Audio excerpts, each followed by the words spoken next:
Alex, I am so pleased to meet you. I have heard a lot about you and your work, and thank you. Thank you for coming and chatting to me this morning. It's lovely to meet you finally.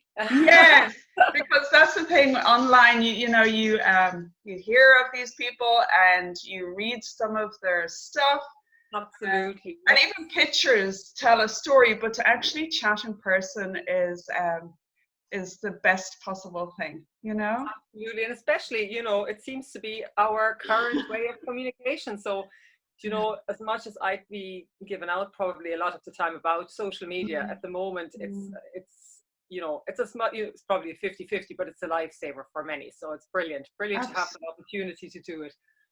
Totally. Like, I mean, imagine if we didn't have the internet, we'd be so isolated and you'd only know what's going on via the news maybe, and which isn't always the most, it's helpful, but not maybe for your well-being. And to be able to So connect with people is, yeah, and virtually is the next best thing. So we're really lucky with that. definitely. Yeah. Great. So tell me a little bit about you.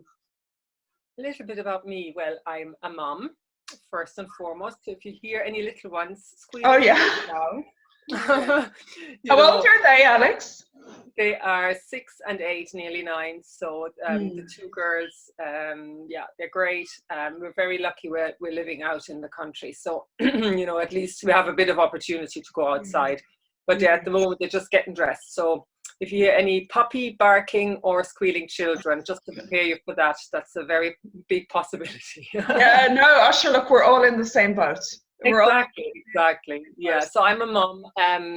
I'm a like by profession I'm a teacher, mm, and I it's probably started like the whole mindfulness mm, thing mm, probably started due to like so for so many of us, due to my own mental health struggles. Like I have sensory processing sensitivity, which means that I kind of get affected very deeply. yeah. And one of the main things is that I've always suffered from anxiety since I can, ever since I was a child. I was anxious. Mm, Um, mm, and then it probably, it was kind of, funnily enough, it came in phases. My best years were probably my teenage years, which is very mm, interesting because I yeah. mean, usually that's not usually, I shouldn't be generalizing things, but that's Yes. often when things fall apart a bit more rather than, quieten down. Yeah. So it was probably in my early 30s when things kind of fell apart. As in fell apart in a way that I didn't know what was wrong, and wrong was kind of the word. It's like what is wrong. Yes. Um, Yeah. Yeah. so I tried.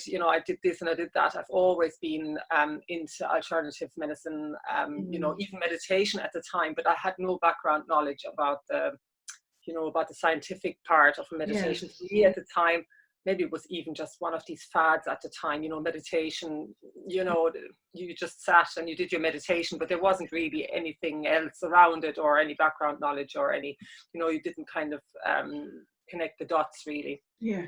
So it was by chance. I don't know. I don't really believe in that much Mm, chance anymore as yeah. such. Yeah. But I did the normal, behavioral therapy, all bits and pieces like that, and all sorts of other bits Mm, and pieces like, oh, you name it, just literally yeah. you name it. Yeah. And it was by accident that I came across a couple of books, and it was in Germany at the time. And it was about mindfulness meditation and a bit more kind of going to a bit deeper into into the scientific and brain related parts as well. Mm, But also it was written in a very approachable way. Sometimes you have a book by a neuroscientist or whatever, and even though the information is amazing that's in it, yeah. you might find it very hard to access it. So Yes. these two books that I came across, it was a real aha moment. I was like, oh my God, and I think the biggest thing about it was it's not about anything being wrong. There's a lot of people are suffering. It's not something that's unique to you. Yeah. And also, to give yourself permission to say that's the way it is at the moment. And it was really, because I was in in one of these hamster wheels, literally kind of going, God, I tried this, I tried that, it's still not working, and I tried this, Mm. and basically winding myself up more rather than it having any benefits. So that's where it really started. That was before I was a mom. Yeah. And then I'd say it was really through my work as a teacher at the time. Even then, I kind of thought I was starting to get really worried about about a lot of things of our modern society, how kids grow up, how it was just a lot of things that I grew up with, or we all, maybe of more of our age group that we grew up with, that things weren't, I mean, obviously you can't ever want things to not change or stay the same. Yeah. But so many basics, important basics, that I just thought, there's really something amiss here. And I just started writing things down, and I just felt helpless. I was like, what am I going to do about it? I didn't have a platform. Not that I really wanted a platform, but I just wanted to do something about it. And that's how I'd say 4 or 5 years it probably took for the book to come together. And I never, I'm not I am an author now, but I never aspired to be one, that wasn't no, kind of sure. on the agenda. So it was really just jotting down for myself, especially in that time. Then I became a mom as well. So in that process, and things then became a lot more personal then as well. Yes. So I just started to write things down. What do I think, is important? Where do I think do we need to kind of try as parents and educators make some changes and help our children to cope better and to kind of grow up into adults that are able to cope and enjoy their lives. So really, that's kind of in a nutshell. Yeah. And I had a look. Thank you for sharing. It's a very, very valuable resource. For a parent, for everybody. And I also love, and you're right, I agree on everything you have said. And thankfully it did turn into a book, Yes. because, you got to know when you're thinking these things and going through it, then it's got to be of value to others. So thank you for creating that book. And I'll share the link with anybody which I think is of value to everybody. And I love on your site all the resources you have. There was kind of, I'm not an illustrator, I'm not an artist. I'd say probably from my experience as every primary school teacher has probably the basics, as in, scribble, you can kind of see, is it a little man with a hat or something? So, that's why, I just put the basic things that I had done because actually the book had started out as a mindfulness program. It wasn't supposed to be a book even. So I just started to kind of, jot down ideas, stuff that I would do with kids in school or for myself even, and I just started to kind of make rough sketches. And I just said at the end of it, I may as well hold on to them, even though they're very basic, at least adapt them and use them for also, and even if they just get an idea and do it then themselves, it's really just about, a lot of the time, all we need is a simple idea. So many things, did you kind of go, oh my God, why didn't I think of that? They're so simple sometimes. So it was literally just, and then when I had them in the book, like I said to you, computers, not my friend, but a good friend of mine, thank God, is. And I just said to him, could you just put them on, because if I have them anyway, and if it's not a big deal, for sure, people can use them. So the meditation cards. What I particularly love, I love them all, but what I really love is, as you said earlier, with meditation, when you had done it years ago, it's something you sit down and you do, but you don't really know what you're doing or how best to do it. And then a lot of people can think, oh, well, this doesn't work. Like, I don't know what first of all, I don't know what it's meant to do. Is it meant to clear my head? Is it meant to get rid of the thoughts? What is it meant to do? So there's much more, we can be much more easily guided these days. But I love your meditation wheel, which I thought was really, really brilliant. Again, so simple, but it's like, that's an amazing way to explain going through the process. So for anybody who doesn't know what I'm talking about, it's your meditation wheel on the resource part of your website, Roots and Wings. So I love the way you have illustrated that. Can you describe or explain that to us? Well, it's basically, you have probably heard about the Wheel of Awareness. You know, it's based on Daniel Siegel's Wheel of Awareness, and he does that practice. And when I went to a workshop about, is it probably 3 or 4 years ago, I was lucky enough that I saw Daniel Siegel in a workshop for 2 days in Cork.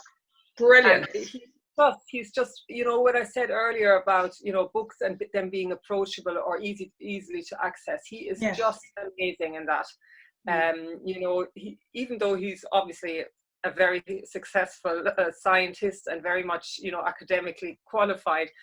I mean, it was 2 days and he spoke 8 hours each day, I'd say. I don't think he used the script at all. He had kind of a presentation in the background, but he didn't even look at it, you know.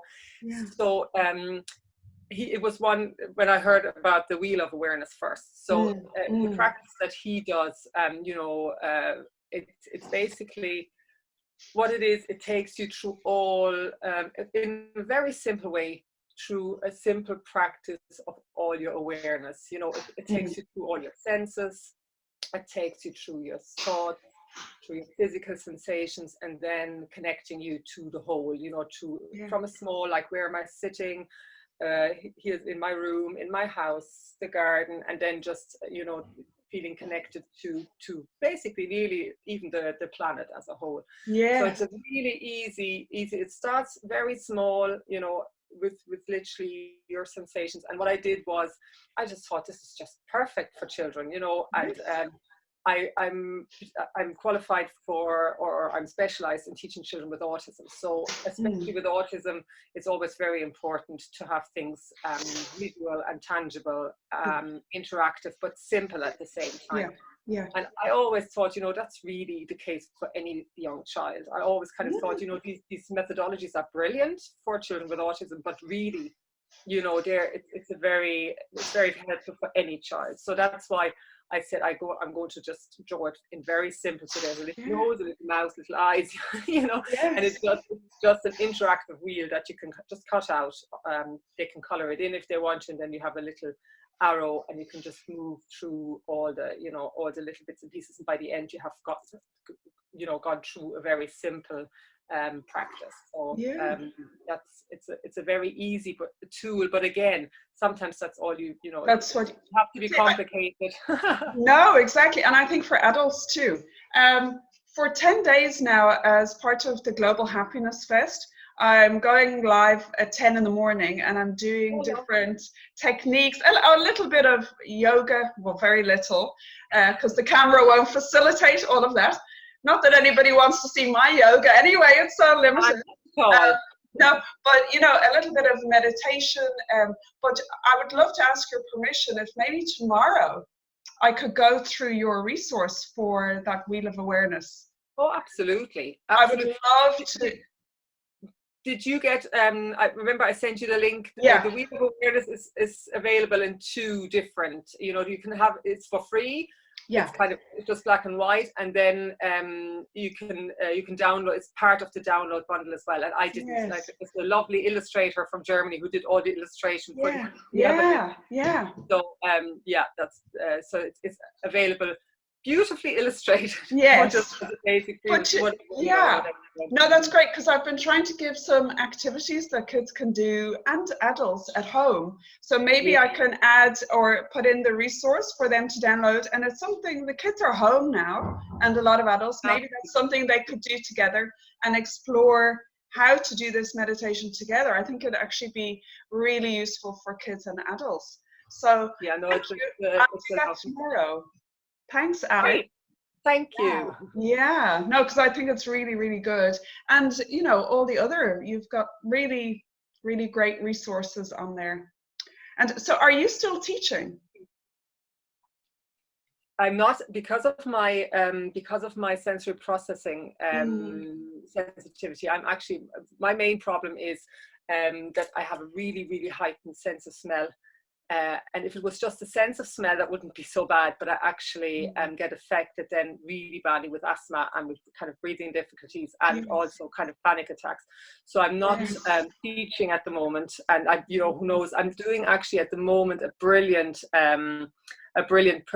brain training program which is supposed to hopefully help me rewire my brain. Like it sounds fantastic, and I just put a lot of hope into it because it's very limiting. It's very limiting because it doesn't matter where you go. People are wearing perfume, or people have just freshly painted something, or they just put on the firelighters. It's kind of it's a very limiting thing, but at the same time, you just learn to kind of to live with it and kind of to get on with it. That's why, that's probably one of the reasons as well why I'm so passionate about mindfulness, because it has been a lifesaver for me, really. It's something that I have with me every day, and I have to actually laugh. Just a couple of days ago, I was speaking to a friend of mine, and I said, "Wouldn't it be just brilliant if we didn't need mindfulness?" And with that, I didn't mean that I don't think that it's amazing anyway, but I believe that a lot of people who have, that's again, not generalizing, but I know from experience and from meeting people that many people that are really passionate about mindfulness are passionate because of their own life experience. Yes. Because, they have gone through difficult times themselves. They might have, might suffer from anxiety, depression, or have had trauma in their lives. So the way I meant it was just, wouldn't it be just great that you never even needed to hear about mindfulness because, everything is just... Because you didn't need it. Yeah. Exactly. But that's what makes you the best teacher, because exactly. For those of us who have been through, we have used it and we know it works. Exactly. So that's the best teacher, really, is to come from experience. Does that affect your eating? It does, yeah. Because I have really kind of severe digestive problems, so it goes with it hand in hand. Well, unfortunately, again, you learn so much through it as well. Like at the moment, I'm doing, I'm studying to be a holistic nutritionist, not nutritionist, but nutrition advisor. So it's the journey that it takes you on. You have to be appreciative of it as well, because all the things you wouldn't have experienced, you wouldn't have met the people. So I'm grateful for it, and I'm grateful for what I've learned. I can manage it quite well. Obviously, it's again quite restrictive diet-wise and whatever. But at the same time, you get into a routine of things, and it actually, the more you kind of learn to deal with it, like any other condition, like anybody else with any issues, and that's what with mindfulness, it helps you accept it, that is your journey. And what it brings you. I know, because somebody very, very close to me has the same. And we're in the early stages of how to deal with it. So the eating has become, it's always been a major problem. But now we've realized that it's the sensory, and mostly the sense of smell. So on a personal note, you can send me any info that you get. I will. Yeah, I know. There's a lot of other people who have this, and to know. That's the thing. That's the thing. For years you're running. When you have anything that's maybe, that's probably brain related as well, and emotional. Everything is connected anyway. I got quite frustrated for a while, because a lot of the kind of modern medicine kind of relies on symptom-based. They say, okay, you have a headache, there's a pill for your headache. You see that you might have a trapped nerve in your neck. You know what I mean? I got quite, that's the reason why I kind of started to do a lot of my own research and tried a lot of things myself, because all I got was, blockers, like acid blockers, and things like that, just to try to cope with it. But it's that's not the way forward, and that kind of in turn had a lot of other effects then. So it's definitely something that I'm really, it's brought me in again. You meet somebody. There isn't very many people at all. They don't seem to be, because anytime I went to a neurologist, psychiatrist, whatever, they were nearly at a loss. So I did a lot of research and found a lot of stuff. It's much more. There's a lot more research in America and different places like that. So at least when you kind of get, at least when you kind of know, when you start to know, oh, this is where it is. It's not just in my head, because a lot of the time you kind of go, God, am I going crazy? Nobody.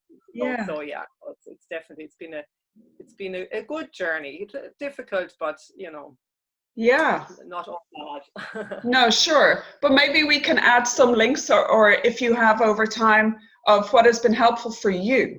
Like, again, not of a doctor's opinion, but what has helped for you. Maybe others can, it's always up to the individual to research and look for themselves.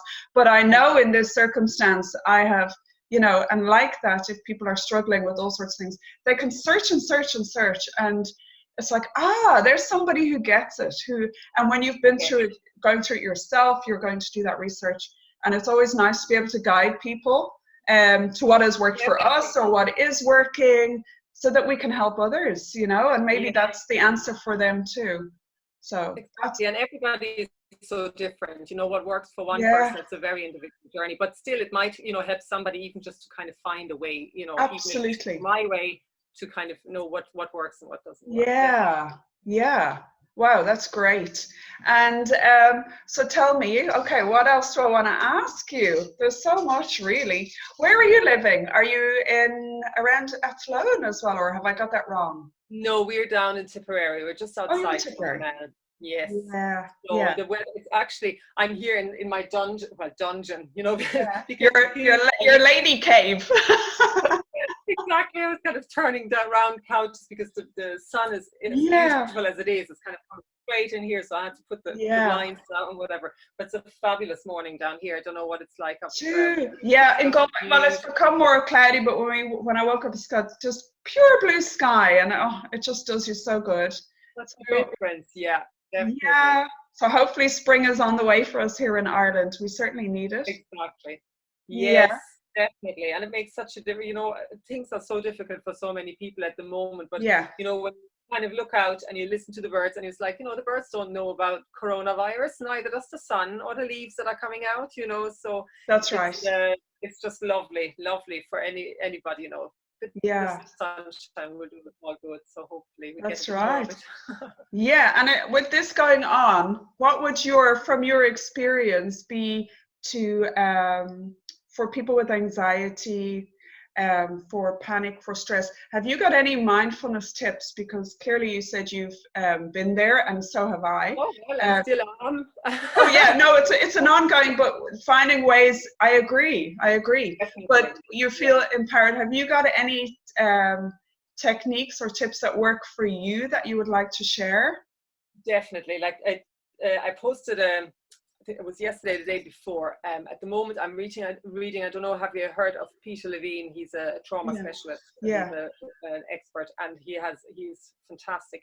Again, he's very like, you know, Rick Hansen, Daniel Siegel, Peter Levine. I love just listening to them. You know, they're just brilliant. But a lot of the time, you know, when you're suffering from severe anxiety, even panic attacks, mindfulness meditation can actually be even I don't know, how do you call it? My English has gone out the window this morning. You know, it can be actually not very helpful, depending on your anxiety levels. You need something. Well, I can speak for myself. I know that others might be the same. You need something that's more tangible and more physical. You know, so Peter Levine has an amazing exercise that I've been practicing for the last couple of weeks anyway, and it's just a variation of a body scan. So the body scan that is part of mindfulness meditation. This one is more a physical thing. So you can either start from top down or from bottom up, the same as a body scan. What you do, instead of just moving through your body, you know, in your mind, or even following verbal instruction, what you do is you tap your body.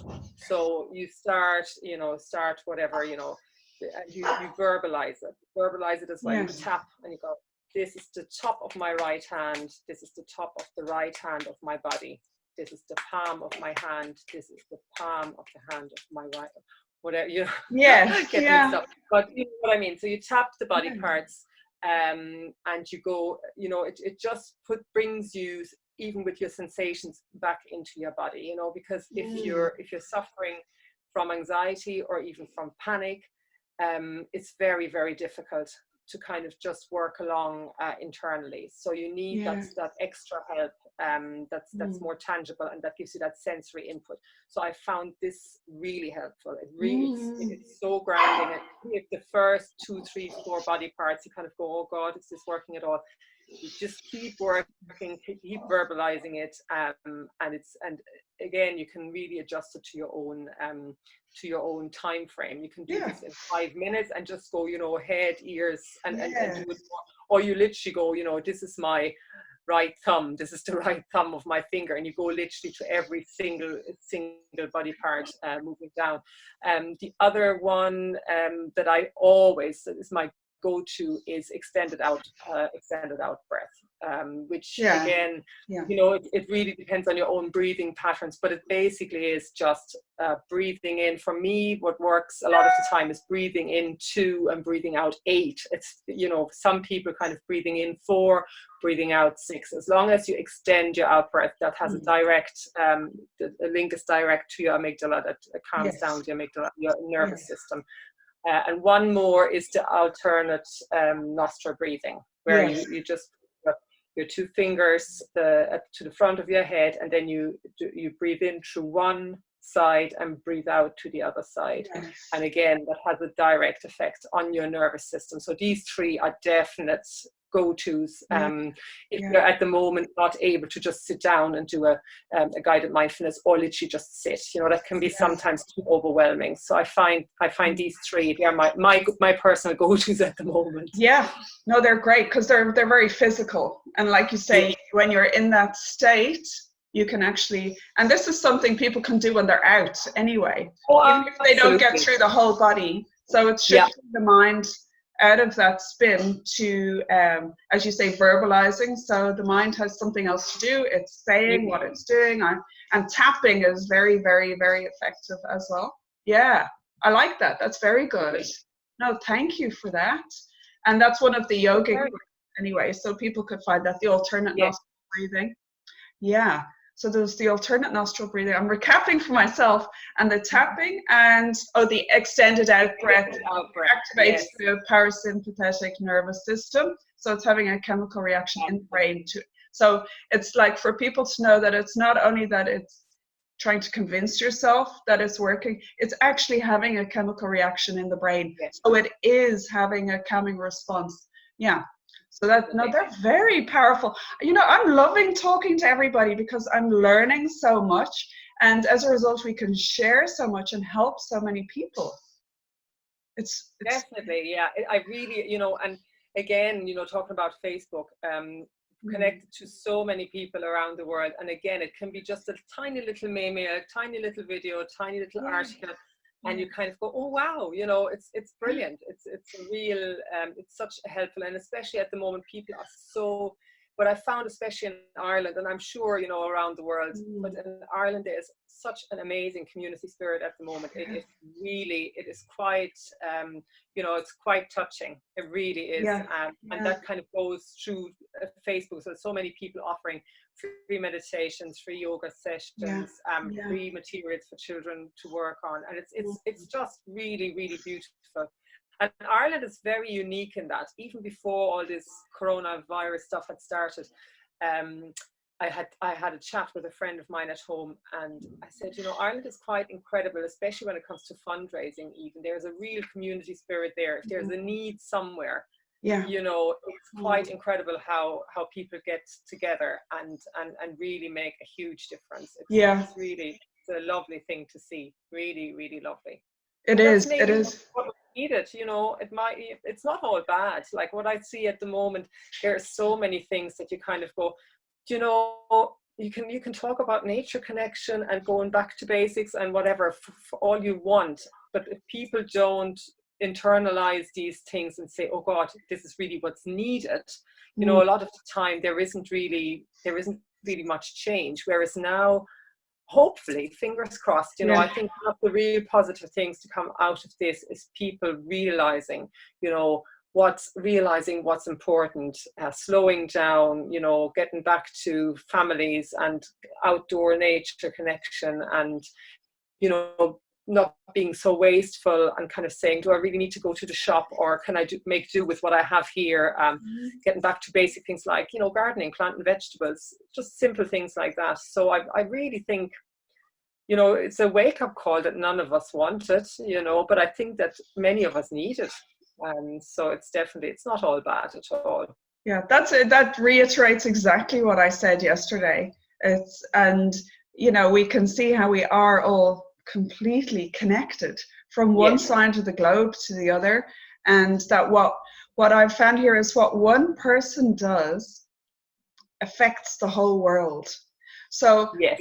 if one person, and I know thankfully there are so many millions, but that one person has that ripple effect and understands that what they do, and why not do that something positive? So if Yeah. we're all coming from that space of helping each other and as you said, going back to like what's really important, and that spreads, it's a global shift that I feel is needed, is Yeah. necessary, and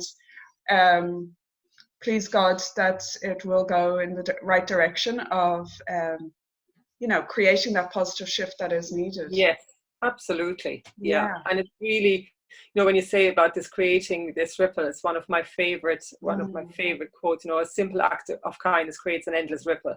And it's really, that's what it's just so, you know, you always have the naysayers, and you always have, you know, you have to kind of take yourself out. You have to be very selective at the moment as well, because, you know, there's a lot of stuff going around that it's better to ignore, even just things, Yes. you know, that are kind of catastrophizing things, or having, you know, just randomly say, oh, I heard da da da, you know.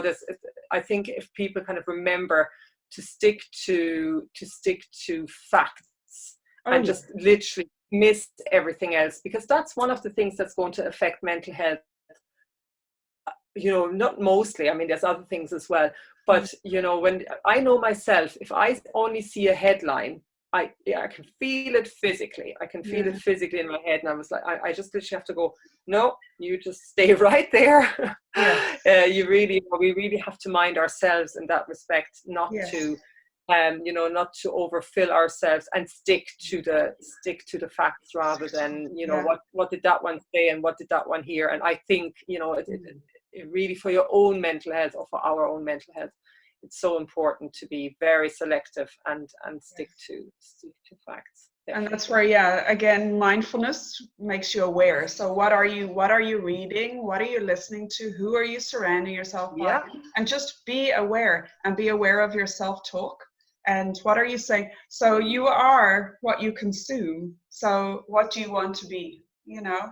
And just to be mindful of that. Definitely. To look, and again, it's not like wishy-washy. It's about looking after who you are and your own mental health and well-being. And if we all do that, and as you said, you'll always have that yin and that yang, and you know, it's up to you what you do with it. Do you join it, or do you know, what you make mindful choices, and decisions, And that's what I like. I think mindfulness, you know, a lot of the time people have that misconception as well, that mindfulness is just a practice. You know, I have to sit down and do my 20 minutes. I have to sit down and do my body scan, whatever.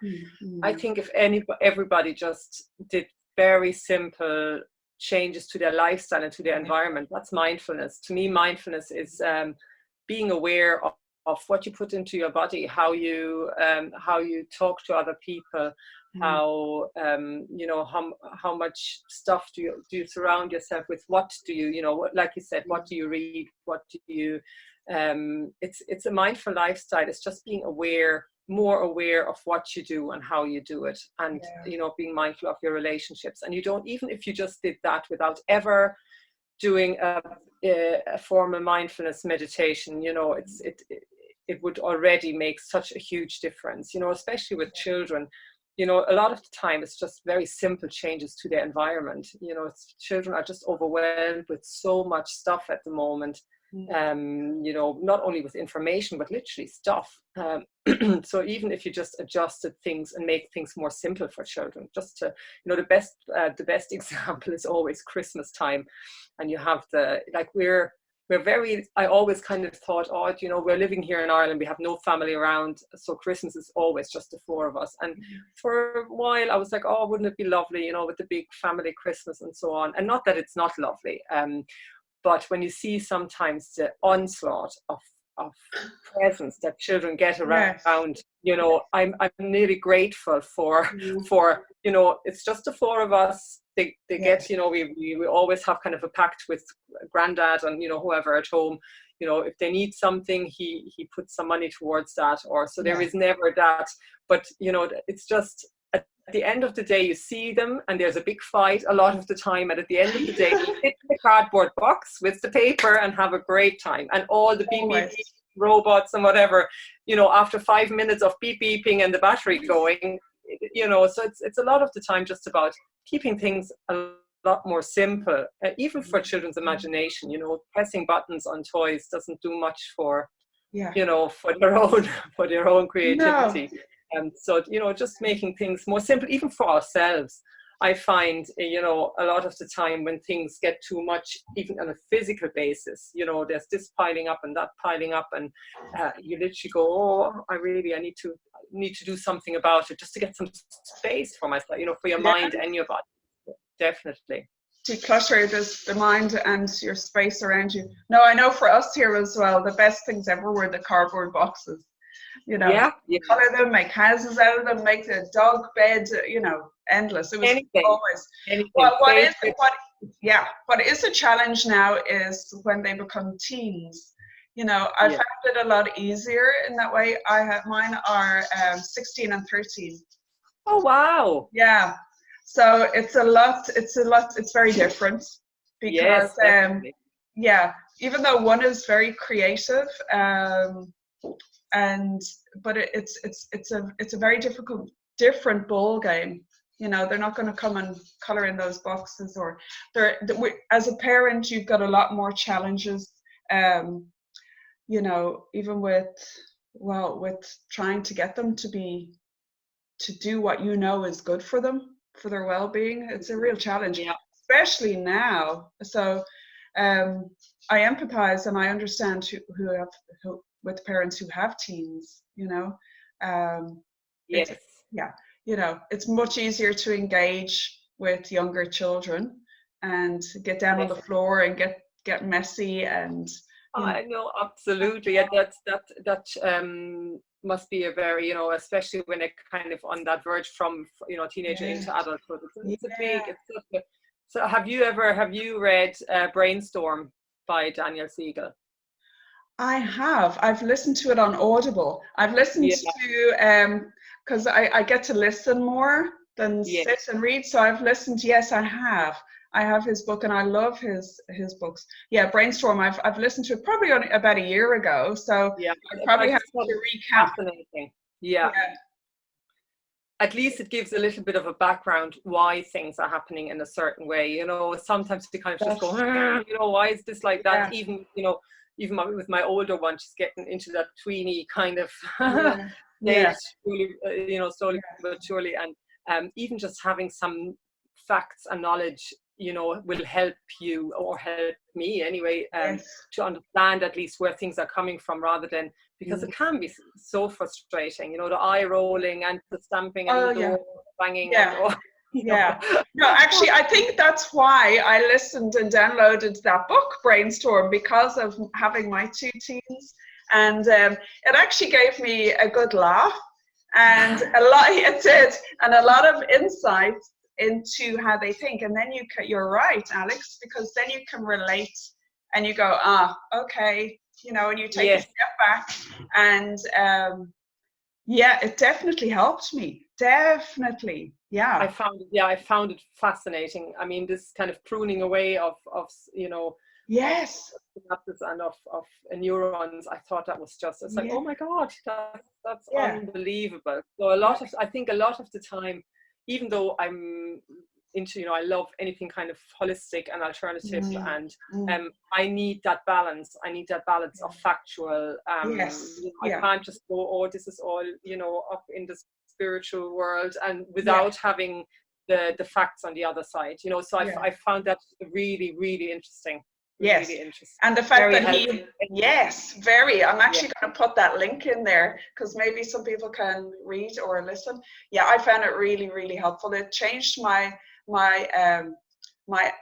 perception and my approach to having my team.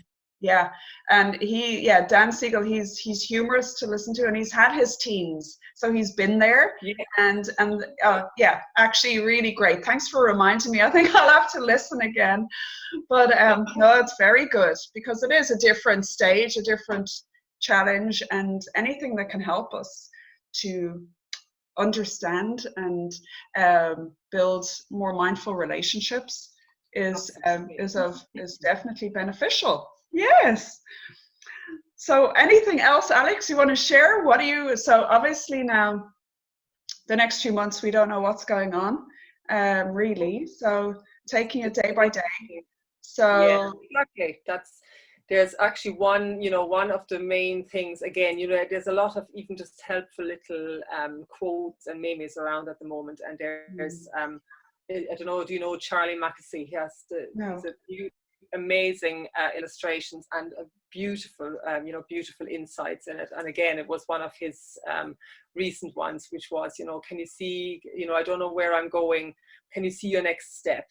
Well, just take that next step. And that's such an important thing, because if you kind of catastrophize in your head, which I'm quite prone to if I don't catch myself, it's one of these things that really kind of goes, there's no point kind of trying to look into 2 weeks time, 4 weeks time, can you see what's here for today or what's here for tomorrow, and just try and stick with that and start with that, and definitely. And there's so many people around, posting very helpful things, and offering fantastic exercise for both grown-ups and adults, and just to support one another and see that we make the best out of it. Definitely. It's not all bad.